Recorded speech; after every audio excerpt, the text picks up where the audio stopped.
Hello dear students, once again welcome back to our channel Gyan lab. So I hope कि आप लोग मेरे साथ ये 2026 की जो डिटेल लेक्चर सीरीज है ये पूरी तरीके से फॉलो करने के लिए रेडी हैं।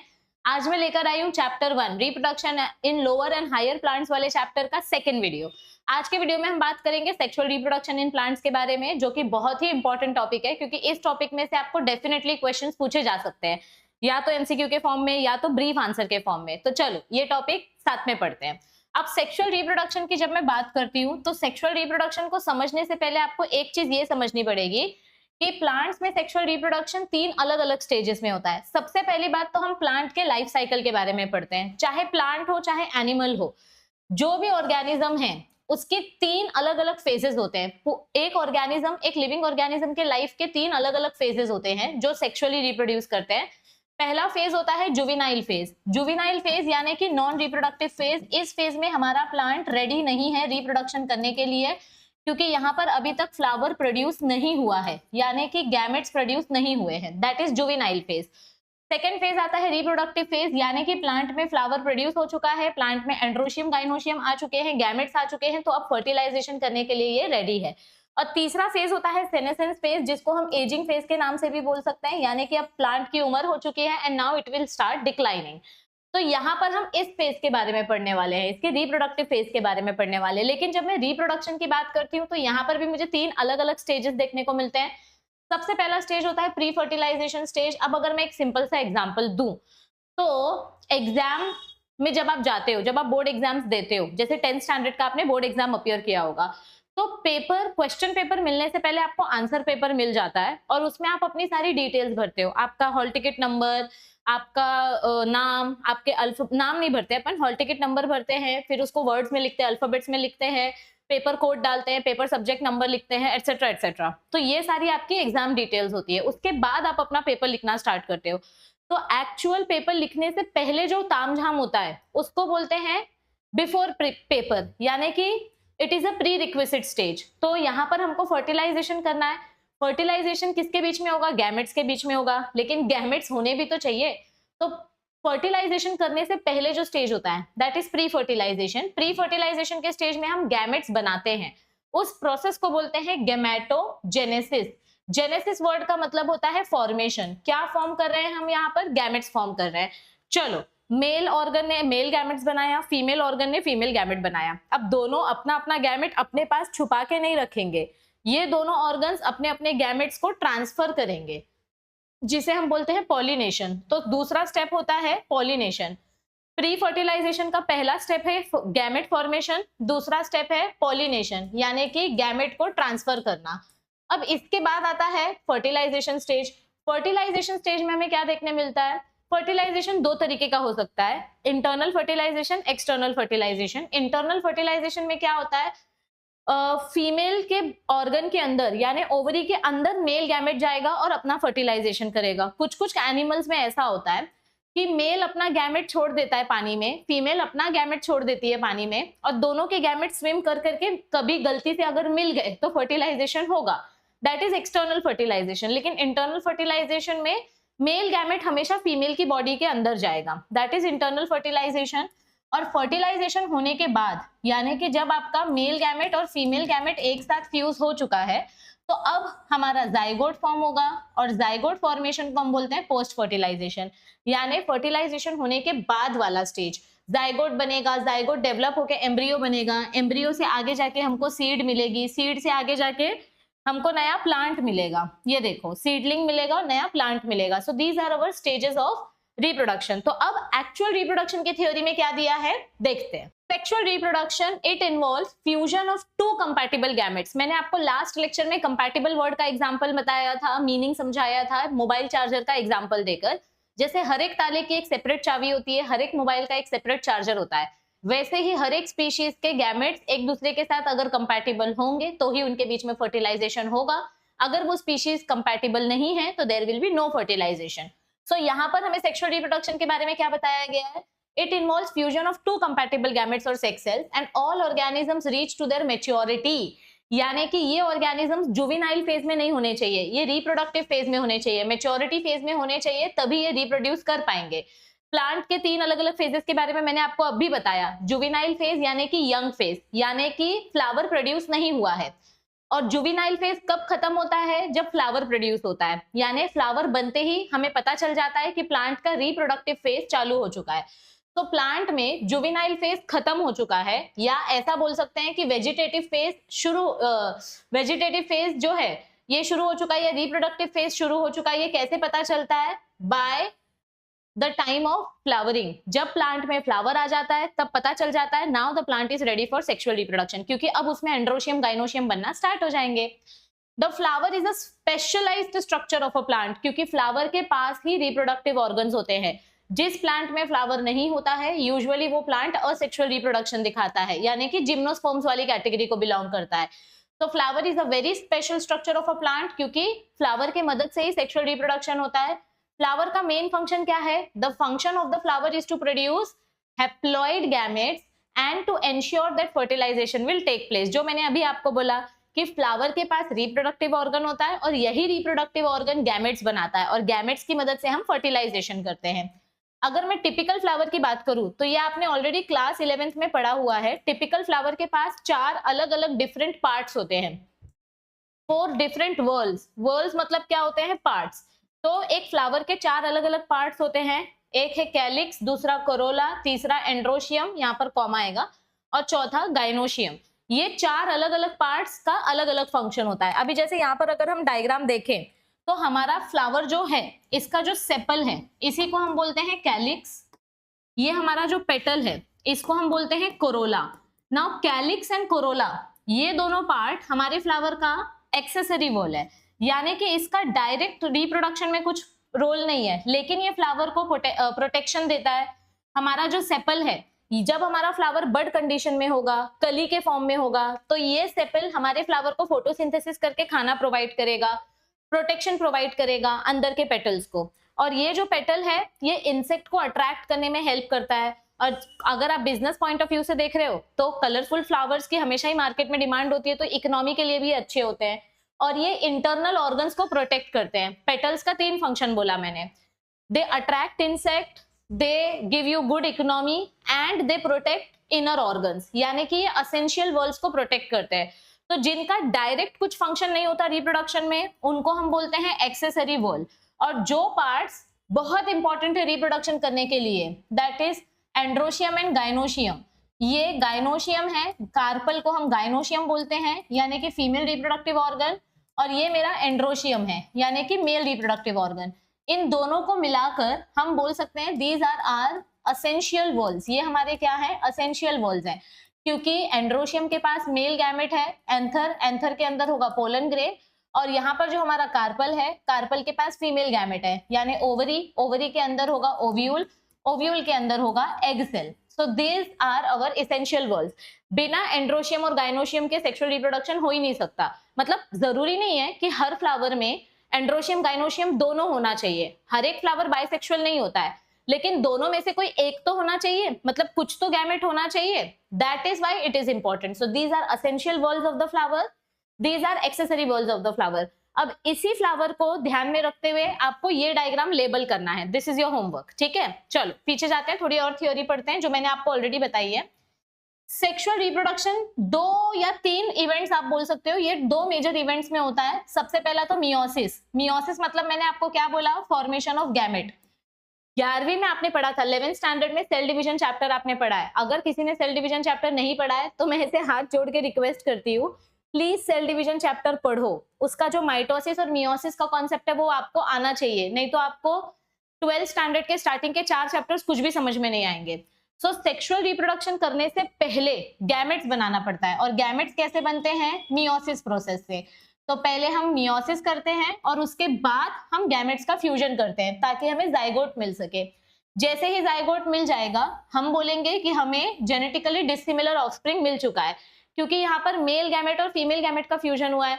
मेल के कैरेक्टर्स कुछ अलग हो सकते हैं, फीमेल के कैरेक्टर्स कुछ अलग हो सकते हैं, और दोनों के मिलन से अब मुझे जो नया वेराइटी मिलेगा वो वेराइटी में कुछ अलग कैरेक्टर्स देखने को मिलेंगे। Variations are useful from the point of view of survival and evolution of species. देखो नया वेराइटी क्यों बनाना है? एक तो मार्केट में डिमांड ज्यादा रहती है वेराइटी की, उस वजह से ताकि पैसा मिले। दूसरी चीज, अगर आप नेचर में प्लांट स्पीशीज को सरवाइव करवाना चाहते हो तो विथ टाइम उनका इवोल्यूशन होना जरूरी है। हम सोचो अगर आज भी बंदर होते और अगर हमारा इवोल्यूशन नहीं हुआ होता तो फिर नेचुरल सिलेक्शन होता ही नहीं, सब एक दूसरे को मार मार के खत्म हो गए होते। तो विथ टाइम इवोल्यूशन करना जरूरी है। अगर आप इवॉल्व नहीं होगे, अगर आप टाइम के साथ खुद को नहीं बदलोगे तो आपका सर्वाइवल डिफिकल्ट हो जाएगा। और ये मैं टेक्नोलॉजी के भाषा में भी बोल रही हूँ और नेचर के भाषा में भी बोल रही हूँ। इतने सारे अलग अलग इन्फेक्शन स्प्रेड होते हैं, पैरासाइट्स हैं, वायरल इन्फेक्शन है, इंसेक्ट इन्फेक्शन है, जो प्लांट की खेती को पूरी बर्बाद कर देते हैं। तो अगर मैं नए नए वेराइटी के प्लांट्स ग्रो करूंगी तो ऑब्वियसली उनका सर्वाइवल रेट बढ़ेगा। So variations are important for survival of the species and also for the evolution of the species. Sexual reproduction कैसे होता है? अभी बार बार देखो, अपना बायोलॉजी का टेक्स्ट बुक घुमा घुमा के एक ही चीज 4 बार बोलता है। So what is sexual reproduction? Fusion of male and female gametes. Fusion word के लिए हम यहाँ पर और एक वर्ड यूज करते हैं, दैट इज सिनगैमी। तो ये वर्ड आगे आने वाला है पर मैंने अभी बता दिया आपको ये वर्ड। तो यहाँ पर जैसे ही फ्यूजन होगा आपका जाइगोट बनेगा और जाइगोट आके जाके डेवलप होके एम्ब्रियो बनेगा। तो ये प्रोसेस 3 स्टेप में होता है, 3 स्टेजेस में होता है। पहला स्टेज है प्री फर्टिलाइजेशन, गैमेट बनाना। दूसरा स्टेज है फर्टिलाइजेशन, फ्यूजन करना। और तीसरा स्टेज है पोस्ट फर्टिलाइजेशन, मतलब जाइगोट बना के एम्ब्रियो बनाना। द मेल रिप्रोडक्टिव वर्ल यानी organ, the male reproductive organ of flower is called as androecium. Individual member of androecium is called stamen and stamen consists of filament, connective and anther. मतलब ये देखो, ये जो अपना organ है ये सारे स्टेमन्स हैं। ऐसा सिंगल जो ऑर्गन रहता है इसको हम स्टेमन बोलते हैं, ठीक है।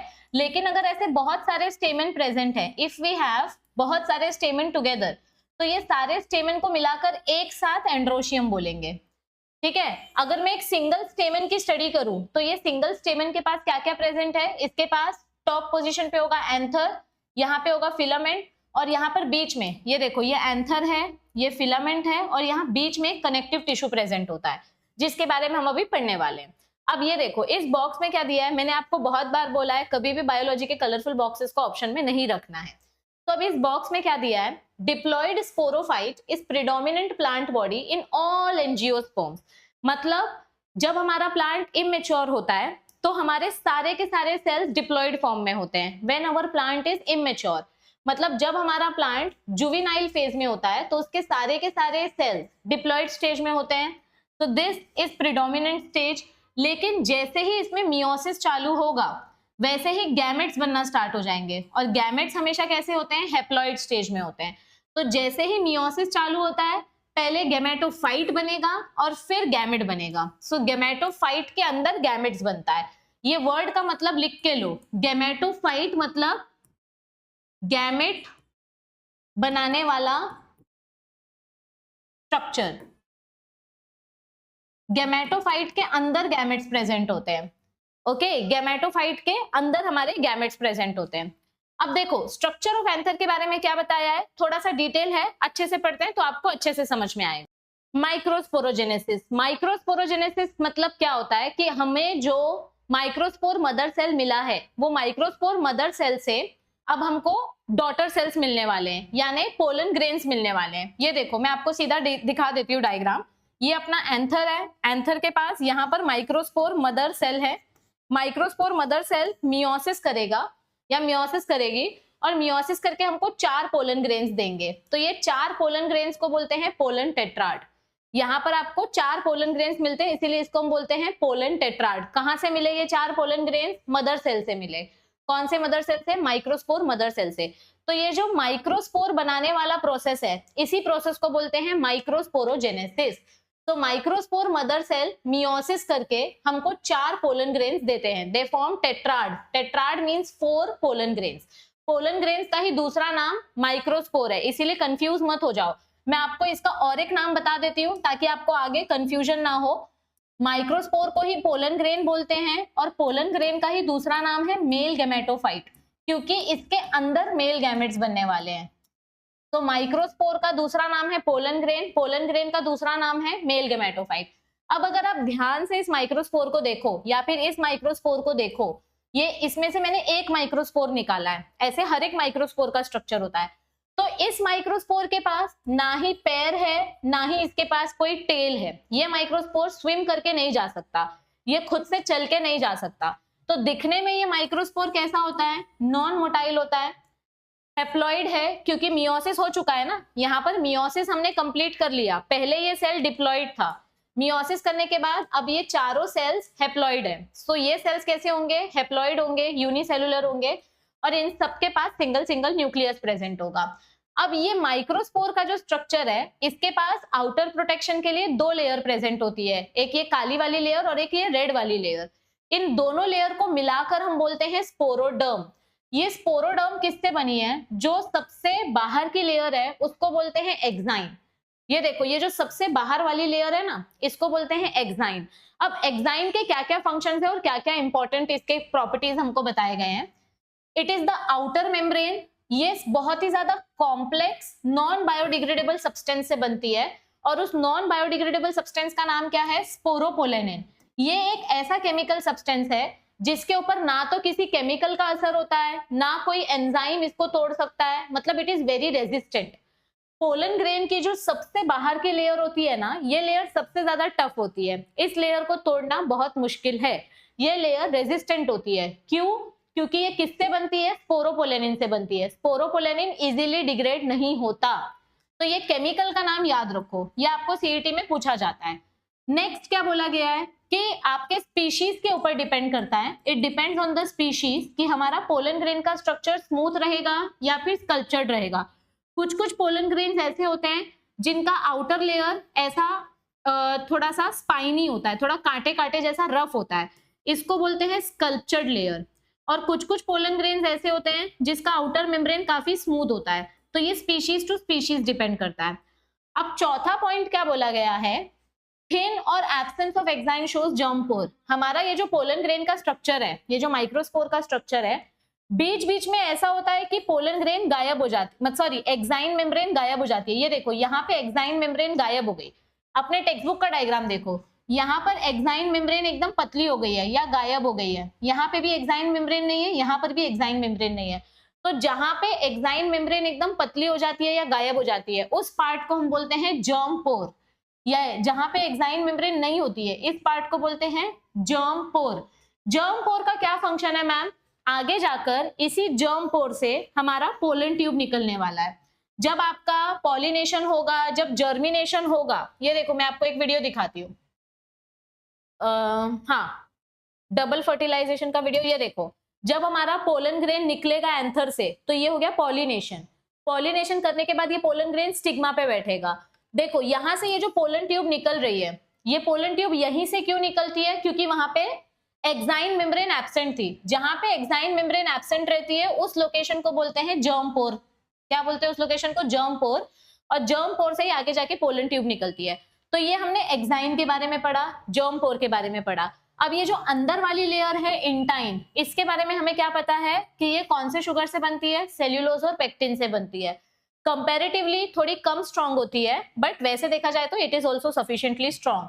तो ये केमिकल आपको सीईटी में पूछा जाता है, और ये वाला वर्ड आपको सीईटी में पूछा जाता है कि एक्साइन मेम्ब्रेन कौन से केमिकल से बना है और इंटाइन मेम्ब्रेन कौन से केमिकल से बना है। तो अब इसी को थियोरी से कनेक्ट करते हैं। दोनों लेयर्स को मिलाकर स्पोरोडर्म बोला जाता है। जो आउटर मेम्ब्रेन है वो स्पोरोपोलेनिन से बनती है। स्पीशीज के ऊपर डिपेंड करता है कि आउटर लेयर स्मूथ होगी या फिर स्कल्पचर्ड होगी। इसके ऊपर किसी केमिकल या एंजाइम का असर नहीं होता। और जहां पे एक्साइन मेम्ब्रेन एब्सेंट होती है, उस लोकेशन को बोलते हैं जर्म पोर। आगे जाके इसी जर्म पोर से पोलन ट्यूब ग्रो होती है। नेक्स्ट आता है अपना इनर वॉल। अगर मैं इनर वॉल की बात करूं तो ये कंपैरेटिवली थोड़ी कम स्ट्रॉन्ग होती है, और ये बनती है सेल्यूलोज और पेक्टिन शुगर से। यहां तक सबको क्लियर है माइक्रोस्पोर का स्ट्रक्चर? ओके। अब देखो, पोलन वायबिलिटी मतलब क्या होता है? जैसे कि आप अपने घर पे मोबाइल का रिचार्ज करते हो या वाईफाई का रिचार्ज करते हो, तो 3 महीने का पैकेज होता है, 6 महीने का पैकेज होता है, उसके बाद पैकेज खत्म हो जाता है तो इंटरनेट चलना बंद हो जाता है। तो जैसे रिचार्ज की एक वैलिडिटी होती है, वैसे ही पोलन ग्रेन की भी वायबिलिटी होती है। कुछ पोलन ग्रेन सालों साल तक चलते हैं, आप उनको सालों तक यूज मत करो और अचानक से मिट्टी में डालोगे तो भी प्लांट की ग्रोथ हो जाएगी। लेकिन कुछ पोलन ग्रेन फ्यू मिनट्स के लिए ही वायबल होते हैं, 30 मिनट 60 मिनट्स, उसके बाद वो पोलन ग्रेन की वायबिलिटी चली जाती है। So some pollen grains can be viable for like much longer, but some pollen grains like rice and wheat सिर्फ 30 मिनट्स की वायबिलिटी होती है, ठीक है, ओके। अब डेवलपमेंट ऑफ मेल गेमेटोफाइट वाला टॉपिक क्या है, this is also very important. ये क्वेश्चन आपको ऑलरेडी बोर्ड एग्जाम्स में पूछा जा चुका है। देखो मैं आपको एक बार क्वेश्चन दिखा देती हूँ। यहाँ पर अभी हम आए नहीं है, ये टॉपिक भी अभी हमने कवर नहीं किया है, ये अभी हमने कवर नहीं किया है। मेयोटिक डिवीजन सिग्निफिकेंस, ये देखो ये वाला क्वेश्चन 2025 में। अरे माइक्रोस्पोरोजेनेसिस, माइक्रोस्पोरोजेनेसिस मतलब क्या होता है कि हमें जो माइक्रोस्पोर मदर सेल मिला है, वो माइक्रोस्पोर मदर सेल से अब हमको डॉटर सेल्स मिलने वाले हैं, यानी पोलन ग्रेन्स मिलने वाले हैं। ये देखो मैं आपको सीधा दिखा देती हूँ डायग्राम। ये अपना एंथर है, एंथर के पास यहाँ पर माइक्रोस्पोर मदर सेल है। माइक्रोस्पोर मदर सेल मियोसिस करेगा या मियोसिस करेगी, और मियोसिस करके हमको 4 पोलन ग्रेन्स देंगे। तो ये 4 पोलन ग्रेन्स को बोलते हैं पोलन टेट्राड। यहाँ पर आपको 4 पोलन ग्रेन्स मिलते हैं, इसीलिए इसको हम बोलते हैं पोलन टेट्राड। कहाँ से मिले ये 4 पोलन ग्रेन्स? मदर सेल से मिले। कौन से मदर सेल से? माइक्रोस्पोर मदर सेल से। तो ये जो माइक्रोस्पोर बनाने वाला प्रोसेस है, इसी प्रोसेस को बोलते हैं माइक्रोस्पोरोजेनेसिस। तो माइक्रोस्पोर मदर सेल मियोसिस करके हमको 4 पोलन ग्रेन्स देते हैं। They form tetrad. Tetrad means 4 pollen grains. Pollen grains का ही दूसरा नाम माइक्रोस्पोर है, इसीलिए कंफ्यूज मत हो जाओ। मैं आपको इसका और एक नाम बता देती हूँ ताकि आपको आगे कंफ्यूजन ना हो। माइक्रोस्पोर को ही पोलन ग्रेन बोलते हैं, और पोलन ग्रेन का ही दूसरा नाम है मेल गैमेटोफाइट, क्योंकि इसके अंदर मेल गैमेट्स बनने वाले हैं। तो माइक्रोस्पोर का दूसरा नाम है पोलन ग्रेन, पोलन ग्रेन का दूसरा नाम है मेल गैमेटोफाइट। अब अगर आप ध्यान से इस माइक्रोस्पोर को देखो या फिर इस माइक्रोस्पोर को देखो, ये इसमें से मैंने एक माइक्रोस्पोर निकाला है, ऐसे हर एक माइक्रोस्पोर का स्ट्रक्चर होता है। तो इस माइक्रोस्पोर के पास ना ही पैर है, ना ही इसके पास कोई टेल है। ये माइक्रोस्पोर स्विम करके नहीं जा सकता, ये खुद से चल के नहीं जा सकता। तो दिखने में ये माइक्रोस्पोर कैसा होता है? नॉन मोटाइल होता है, हैप्लॉइड है, क्योंकि मियोसिस हो चुका है ना। यहाँ पर मियोसिस हमने कंप्लीट कर लिया, पहले ये सेल डिप्लॉइड था, मियोसिस करने के बाद अब ये चारों सेल्स हैप्लॉइड है। सो ये सेल्स कैसे होंगे? हैप्लॉइड होंगे, यूनिसेलुलर होंगे, और इन सबके पास सिंगल सिंगल न्यूक्लियस प्रेजेंट होगा। अब ये माइक्रोस्पोर का जो स्ट्रक्चर है, इसके पास आउटर प्रोटेक्शन के लिए 2 लेयर प्रेजेंट होती है, एक ये काली वाली लेयर और एक ये रेड वाली लेयर। इन दोनों लेयर को मिलाकर हम बोलते हैं स्पोरोडर्म। ये स्पोरोडर्म किससे बनी है? जो सबसे बाहर की लेयर है उसको बोलते हैं एक्साइन। ये देखो ये जो सबसे बाहर वाली लेयर है ना, इसको बोलते हैं एक्साइन। अब एक्साइन के क्या क्या फंक्शंस है और क्या क्या इंपॉर्टेंट इसके प्रॉपर्टीज हमको बताए गए हैं। It is the outer membrane. ये बहुत ही ज्यादा कॉम्प्लेक्स नॉन बायोडिग्रेडेबल सब्सटेंस से बनती है, और उस नॉन बायोडिग्रेडेबल सब्सटेंस का नाम क्या है? स्पोरोपोलेनिन। ये एक ऐसा केमिकल सब्सटेंस है जिसके ऊपर ना तो किसी केमिकल का असर होता है, ना कोई एंजाइम इसको तोड़ सकता है, मतलब it is very resistant. Pollen grain की जो सबसे बाहर की लेयर होती है ना, ये लेयर सबसे ज्यादा टफ होती है, इस लेयर को तोड़ना बहुत मुश्किल है। ये लेयर रेजिस्टेंट होती है, क्यों? क्योंकि ये किससे बनती है? स्पोरोपोलेनिन से बनती है। स्पोरोपोलेनिन इजीली डिग्रेड नहीं होता। तो ये केमिकल का नाम याद रखो, ये आपको सीईटी में पूछा जाता है। नेक्स्ट क्या बोला गया है कि आपके स्पीशीज के ऊपर डिपेंड करता है, it depends on the species, कि हमारा पोलन ग्रेन का स्ट्रक्चर स्मूथ रहेगा या फिर स्कल्पचर्ड रहेगा। कुछ कुछ पोलन ग्रेन्स ऐसे होते हैं जिनका आउटर लेयर ऐसा थोड़ा सा स्पाइनी होता है, थोड़ा कांटे कांटे जैसा रफ होता है, इसको बोलते हैं स्कल्पचर्ड लेयर। और कुछ कुछ पोलन ग्रेन्स ऐसे होते हैं जिसका आउटर मेम्ब्रेन काफी स्मूथ होता है। तो ये स्पीशीज टू स्पीशीज डिपेंड करता है। अब चौथा पॉइंट क्या बोला गया है? थिन और absence of exine shows germ pore. हमारा ये जो पोलन ग्रेन का स्ट्रक्चर है, ये जो माइक्रोस्पोर का स्ट्रक्चर है, बीच बीच में ऐसा होता है कि पोलन ग्रेन गायब हो जाती, सॉरी एक्साइन मेम्ब्रेन गायब हो जाती है। ये देखो यहाँ पे एक्साइन मेम्ब्रेन गायब हो गई। अपने टेक्स्ट बुक का डायग्राम देखो, यहाँ पर एक्साइन मेम्ब्रेन एकदम पतली हो गई है या गायब हो गई है। यहाँ पे भी एक्साइन मेम्ब्रेन नहीं है, यहाँ पर भी एक्साइन मेम्ब्रेन नहीं है। तो जहां पे एक्साइन मेम्ब्रेन एकदम पतली हो जाती है या गायब हो जाती है, उस पार्ट को हम बोलते हैं जर्म पोर। या जहां पे एक्साइन मेम्ब्रेन नहीं होती है, इस पार्ट को बोलते हैं जर्म पोर। जर्म पोर का क्या फंक्शन है मैम? आगे जाकर इसी जर्म पोर से हमारा पोलन ट्यूब निकलने वाला है। जब आपका पॉलिनेशन होगा, जब जर्मिनेशन होगा, ये देखो मैं आपको एक वीडियो दिखाती हूँ, हाँ, डबल फर्टिलाइजेशन का वीडियो, ये देखो, जब हमारा पोलन ग्रेन निकलेगा एंथर से तो ये हो गया पॉलिनेशन।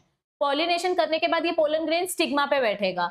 देखो यहां से ये जो पोलन ट्यूब निकल रही है, ये पोलन ट्यूब यहीं से क्यों निकलती है? क्योंकि वहां पे एक्साइन मेम्ब्रेन एब्सेंट थी। जहां पे एक्साइन मेम्ब्रेन एब्सेंट रहती है उस लोकेशन को बोलते हैं जर्म पोर। क्या बोलते हैं उस लोकेशन को? जर्म पोर। और जर्म पोर से ही आगे जाके पोलन ट्यूब निकलती है। तो ये हमने एक्साइन के बारे में पढ़ा, जर्म पोर के बारे में पढ़ा। अब ये जो अंदर वाली लेयर है इंटाइन, इसके बारे में हमें क्या पता है कि ये कौन से शुगर से बनती है? सेल्यूलोज और पेक्टिन से बनती है। कंपैरेटिवली थोड़ी कम स्ट्रॉन्ग होती है, बट वैसे देखा जाए तो it is also sufficiently strong. तो ये केमिकल आपको सीईटी में पूछा जाता है और ये वाला वर्ड आपको सीईटी में पूछा जाता है कि एक्साइन मेम्ब्रेन कौन से केमिकल से बना है और इंटाइन मेम्ब्रेन कौन से केमिकल से बना है। तो अब इसी को थियोरी से कनेक्ट करते हैं। दोनों लेयर्स को मिलाकर स्पोरोडर्म बोला जाता है। जो आउटर मेम्ब्रेन है वो स्पोरोपोलेनिन से बनती है। स्पीशीज के ऊपर डिपेंड करता है कि आउटर लेयर स्मूथ होगी या फिर स्कल्पचर्ड होगी। इसके ऊपर किसी केमिकल या एंजाइम का असर नहीं होता।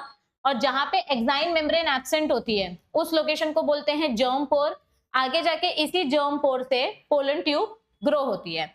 नेक्स्ट आता है अपना इनर वॉल। अगर मैं इनर वॉल की बात करूं तो ये कंपैरेटिवली थोड़ी कम स्ट्रॉन्ग होती है और ये बनती है सेल्यूलोज और पेक्टिन शुगर से। यहां तक सबको क्लियर है माइक्रोस्पोर का स्ट्रक्चर? ओके। अब देखो पोलन वायबिलिटी मतलब क्या होता है। जैसे कि आप अपने घर पे मोबाइल का रिचार्ज करते हो या वाईफाई का रिचार्ज करते हो तो 3 महीने का पैकेज होता है, 6 महीने का पैकेज होता है, उसके बाद पैकेज खत्म हो जाता है तो इंटरनेट चलना बंद हो जाता है। तो जैसे रिचार्ज की एक वैलिडिटी होती है वैसे ही पोलन ग्रेन की भी वायबिलिटी होती है। कुछ पोलन ग्रेन सालों साल तक चलते हैं, आप उनको सालों तक यूज मत करो और अचानक से मिट्टी में डालोगे तो भी प्लांट की ग्रोथ हो जाएगी। लेकिन कुछ पोलन ग्रेन फ्यू मिनट्स के लिए ही वायबल होते हैं, 30 मिनट 60 मिनट्स, उसके बाद वो पोलन ग्रेन की वायबिलिटी चली जाती है। So some pollen grains can be viable for like much longer, but some pollen grains like rice and wheat सिर्फ 30 मिनट्स की वायबिलिटी होती है। ठीक है, ओके। अब डेवलपमेंट ऑफ मेल गेमेटोफाइट वाला टॉपिक क्या है? This is also very important. ये क्वेश्चन आपको ऑलरेडी बोर्ड एग्जाम्स में पूछा जा चुका है। देखो मैं आपको एक बार क्वेश्चन दिखा देती हूँ। यहाँ पर अभी हम आए नहीं है, ये टॉपिक भी अभी हमने कवर नहीं किया है, ये अभी हमने कवर नहीं किया है। मेयोटिक डिवीजन सिग्निफिकेंस,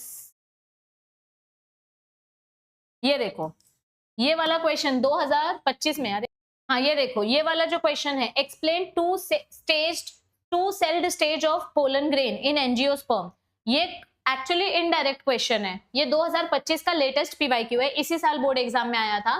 ये क्वेश्चन आपका क्या है? Explain mail gametophyte. मतलब यहाँ पर आपको एक्सप्लेन करना है कि मेल गेमेटोफाइट कैसे डेवलप होता है, तो यही आपको एक्सप्लेन करना है। लेकिन देखो क्वेश्चन कैसे एकदम घुमा के आया है। तो अब जो टॉपिक हम देखने जा रहे हैं वो ये वाला पीवाईक्यू टॉपिक है। मैंने आपको बोला था स्टार्टिंग में ही कि जब हम थियोरी पढ़ेंगे तो साथ ही साथ हम पीवाईक्यू टॉपिक्स भी कवर करते जाएंगे। सो डेवलपमेंट ऑफ मेल गेमेटोफाइट ये 2025 में पीवाईक्यू के लिए पूछा गया था।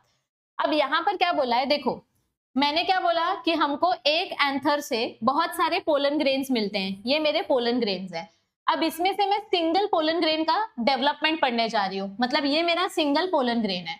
अब ये सिंगल पोलन ग्रेन का डेवलपमेंट कैसे होगा? इसके पास न्यूक्लियस है, न्यूक्लियस में हैप्लॉइड गैमेट है, साइटोप्लाज्म है, साइटोप्लाज्म में फूड है और ये इसका न्यूक्लियस है। ठीक है, this is the nucleus of my pollen grain. I will erase this and I will write it over here. ये मेरे पोलन ग्रेन का न्यूक्लियस है। अब इसमें कैसा कैसा सेल डिवीजन होगा, कितनी बार सेल डिवीजन होगा, वो सब हमको देखना है। तो देखो यहाँ पर क्या बताया गया है, पोलन ग्रेन को ही हम मेल गैमेटोफाइट बोलते हैं क्योंकि अब इसके अंदर मेल गैमेट बनने वाला है। तो सबसे पहले क्या होता है, ये जो मेरा पोलन ग्रेन का स्ट्रक्चर है इसमें सबसे पहले माइटोसिस होता है। अब मियोसिस नहीं होगा क्योंकि ऑलरेडी मियोसिस हो चुका था। तो यहाँ पर अब माइटोसिस होगा। जैसे इसमें माइटोसिस होगा मुझे 2 न्यूक्लियर डिवीजन देखने मिलेगा। यहाँ पर कंप्लीट माइटोसिस नहीं होता है। मैं आपको बार बार बोल रही हूँ क्लास 11th का सेल डिवीजन चैप्टर पढ़ो, अपनी चैनल पर अवेलेबल है, तो ही आपको समझ में आएगा माइटोसिस कैसे होता है और मियोसिस कैसे होता है। तो यहाँ पर माइटोसिस होगा लेकिन सिर्फ न्यूक्लियस का डिवीजन होगा, साइटोप्लाज्म का डिवीजन नहीं होगा, ओनली करियोकाइनेसिस होगा। तो ये देखो ये न्यूक्लियस डिवाइड हुआ और आपको 2 न्यूक्लियस देखने को मिलते हैं और इसी न्यूक्लियस की वजह से साइटोप्लाज्म भी थोड़ा थोड़ा अंदर ही अंदर डिवाइड हो जाता है। लेकिन उसका सेल वॉल डिवाइड नहीं होगा। तो यहाँ पर आपको एक बड़ा सेल दिखाई दे रहा है, इसको बोलते हैं वेजिटेटिव सेल। वेजिटेटिव सेल का जो न्यूक्लियस है इसको बोलेंगे ट्यूब न्यूक्लियस, या फिर इसको वेजिटेटिव न्यूक्लियस भी बोल सकते हैं। और ये जो छोटा सा सेल बना है इसको बोलेंगे जनरेटिव सेल। तो माइटोसिस 1 में आपको 2 सेल मिलते हैं, vegetative cell and generative cell. ये दोनों सेल हैप्लॉइड है। अब क्या होगा, ये जनरेटिव सेल छोटा है ना, तो ये वेजिटेटिव सेल का खाना खाएगा। यहां से ये वेजिटेटिव सेल का खाना खाएगा और ये सेल बड़ा हो जाएगा। ये वेजिटेटिव सेल का खाना खाएगा और ये सेल बड़ा हो जाएगा। देखो जनरेटिव सेल ने क्या किया, वेजिटेटिव सेल का खाना खाया। तो यहाँ पर देखो जनरेटिव सेल ने, ये जनरेटिव सेल है, इसने वेजिटेटिव सेल का खाना खाया और वेजिटेटिव सेल छोटा हो गया। तो वेजिटेटिव सेल का साइटोप्लाज्म ऑलमोस्ट खत्म हो जाता है। एक्चुअली वेजिटेटिव सेल का काम है जनरेटिव सेल के लिए खाना बनाना, बस उसका इतना ही काम है। तो हमको यहाँ पर फर्स्ट माइटोसिस जब होता है तो 2 सेल्स मिलते हैं, एक बड़ा सेल मिलता है जिसको बोलते हैं वेजिटेटिव सेल और एक छोटा सेल मिलता है जिसको बोलते हैं जनरेटिव सेल। ये जो बड़ा वाला सेल है इसके पास खाना है और जो छोटा वाला सेल है वो मेन सेल है। ये छोटा वाला सेल बड़े वाले सेल के साइटोप्लाज्म में घूमते रहता है। ये देखो ये जो जनरेटिव सेल है ये इसके साइटोप्लाज्म में भटक भटक के इसका पूरा खाना खा लेता है। ये जनरेटिव सेल इसके साइटोप्लाज्म में भटक के पूरा खाना खा लेता है और बड़ा हो जाता है। अब इसमें होगा माइटोसिस 2। क्या होने वाला अब यहाँ पर, माइटोसिस 2। यहाँ पे जब माइटोसिस 2 होगा तो आपको ऐसी कहानी देखने मिलेगी, the second mitosis division is concerned with generative cell only. अब वेजिटेटिव सेल तो बचा ही नहीं ना, वेजिटेटिव सेल का पूरा साइटोप्लाज्म तो हमने खा लिया, सिर्फ जनरेटिव सेल बचा। तो अब सेकेंड माइटोसिस किस में होगा, सेकेंड माइटोसिस सिर्फ और सिर्फ जनरेटिव सेल में होता है। देखो जी से जनरेटिव सेल आता है और जी से गैमेट्स आता है। तो जब आपके जनरेटिव सेल में सेकेंड माइटोसिस होगा तब आपको 2 मेल गैमेट्स मिलेंगे। ये देखो जब आपके जनरेटिव सेल में सेकेंड माइटोसिस होगा तो आपको यहाँ पर 2 मेल गैमेट्स मिलेंगे। लेकिन 70% एंजियोस्पर्म स्पीशीज में क्या होता है, ये मेरा जो पोलन ग्रेन है 70% स्पीशीज में क्या होता है कि ये पोलन ग्रेन माइटोसिस 2 पहले नहीं दिखाएगा, ये पोलन ग्रेन इसी स्टेज में रहेगा। मतलब ये जनरेटिव सेल है, ये वेजिटेटिव सेल है, इसको बोलते हैं 2 सेल्ड स्टेज। क्या बोलते हैं इसको हम, 2 सेल्ड स्टेज। तो 70% स्पीशीज में क्या होता है, ये पोलन ग्रेन इसी स्टेज में रहता है जब तक ये स्टिग्मा के ऊपर पहुंच नहीं जाता। मतलब इमेजिन करो कि यहां से पॉलिनेशन स्टार्ट हुआ है, ये जो पोलन ग्रेन निकला है, ऐसा इमेजिन करो कि ये पोलन ग्रेन सिर्फ 2 सेल का है। मतलब इसके पास एक जनरेटिव सेल है और एक वेजिटेटिव सेल है। तो ये देखो जब ये पोलन ग्रेन स्टिग्मा पे आया तब इसने अपना माइटोसिस 2 किया। फिर से देखो ये इस पोलन ग्रेन ने माइटोसिस 2 पहले से नहीं किया था, जब ये स्टिग्मा पे आ गया तब इसने अपना माइटोसिस 2 किया और 2 मेल गैमेट्स बनाए। तो 70% एंजियोस्पर्म स्पीशीज में यही होता है कि आपका पोलन ग्रेन 2 सेल्ड स्टेज में ही रिलीज हो जाता है। The pollen grain is released. The mitotic division of generative cell takes place either in the pollen grain or in the pollen tube. The pollen grains are shed. Shed word का मतलब होता है released. मतलब हमारा जो pollen grain है ये कौन से स्टेज में रिलीज हो जाता है, at the 2-celled stage in most of the angiosperm. 70% angiosperm में pollen grain इसी स्टेज में रिलीज हो जाता है, मतलब बिना डिवीजन कंप्लीट किए। ये डिवीजन प्रोसेस इसका कब कंप्लीट होगा, जब ये स्टिग्मा पे जाएगा और पोलन ट्यूब बनाएगा। और जो 30% पोलन ग्रेन्स होते हैं वो लोग पहले ही अपना माइटोसिस कर लेते हैं और बाद में पॉलिनेशन करते हैं। तो ये था आपका 2-celled stage of male gametophyte in angiosperm. तो आपको क्वेश्चन में यही पूछा था ना, एक्सप्लेन द 2-celled स्टेज। ये लाइन आपको क्वेश्चन में पूछी थी इस साल के बोर्ड में।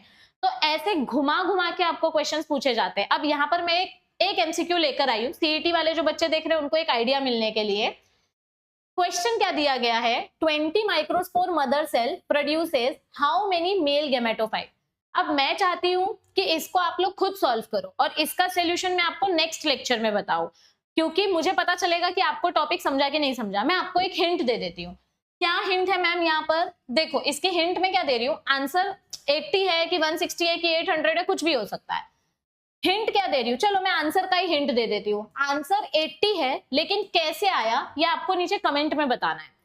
आपके पास 20 माइक्रोस्पोर मदर सेल्स है और आंसर इसका 80 है, पर मुझे रीजन बताओ कि इसका आंसर 80 कैसे आया। क्योंकि एग्जाम में तो कोई भी नंबर आ सकता है, कुछ भी टॉपिक बदल के आ सकता है, तो आपको रीजन नीचे कमेंट करना है। मैं नेक्स्ट लेक्चर में आपको इसका रीजन बताऊंगी कि आंसर 80 कैसे आया है। तो अगर आप लोगों को ये वीडियो अच्छी लगी है और आप चाहते हैं कि बस ऐसे ही मैं सीरीज कंटिन्यू करते रहूं, तो इस वीडियो को ज्यादा से ज्यादा अपना प्यार दो, सपोर्ट दो, लाइक करो, शेयर करो, सब्सक्राइब करो, अच्छे अच्छे कमेंट्स करो, ताकि मैं जल्दी जल्दी नेक्स्ट पार्ट लेकर आऊं। So all the best everybody and I will see you all very soon. Bye bye, take care, thank you.